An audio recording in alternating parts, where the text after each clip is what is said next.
Hi, this is Roger Balzer. Welcome to our 2-Minute Tuesday for November 3rd of 2020. Our title is Election Day. What you're looking at here is a chart of the Standard & Poor's 500 SPX. It's still in an uptrend. The key area is 3,200 on the downside. We are still in an uptrend. If a break of 3,200, watch for 3,000. That would be a support line break. I would think it would start to bounce off there at 3,000. But once again, we are still in an uptrend on the S&P 500. Next, we're taking a look at the NASDAQ 100, which are the triple Qs. Big uptrend here. Right now, we've had a little bit of a pullback. It's pulled back to the middle of the trading band.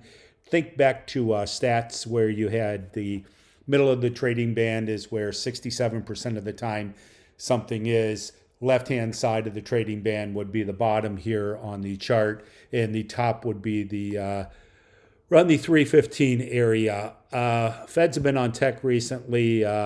Break where I've got the red line there at 260 would be a double bottom. Once again, not seeing a whole lot happening. Think we're going to get some consolidation happening here in the triple Qs in the NASDAQ.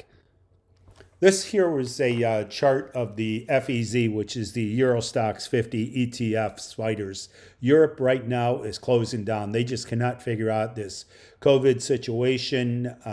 Major downtrend. Did have some move on the upside here as of recently, but right now we're in the double bottom going towards the support line at 31. If it breaks through support at 31, next stop is 29. Definitely avoid Europe.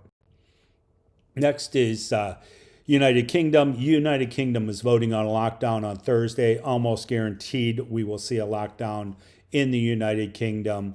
Never was able to break through the resistance line. Next stop is 23, then the 1950, 1975 area. Definitely would stay away from anything dealing with Europe right now in the United Kingdom.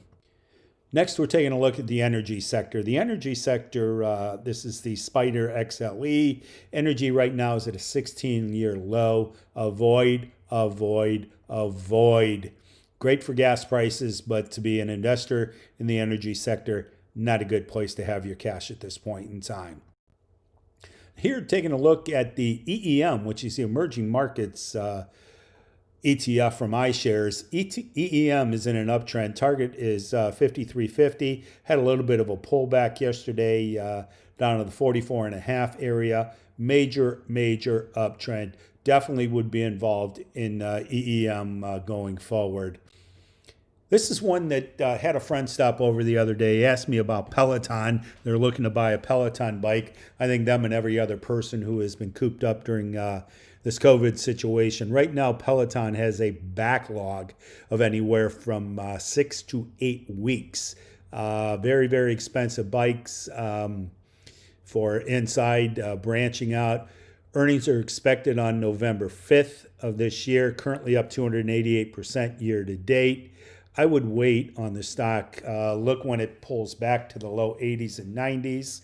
Howard Lisden of StockTwits gave me this idea, and he thinks it's long-term fundamentally a very good stock going forward. But again, I'd wait until it pulled back down to the 80s or 90s area following his outlook and advice.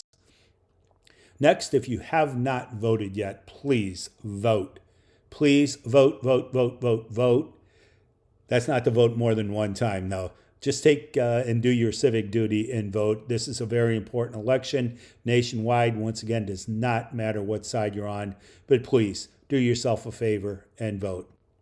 As always, if you have any questions, thoughts, concerns, there's information there that you can reach me at on my website, Roger at Balzer Wealth. Give me a call on my cell at 440-610-3012. If you have any thoughts, concepts, concerns, 401k is not doing bad, want to talk about the election. Once again, just reach out to me if you have anything that is concerning you at this point in time.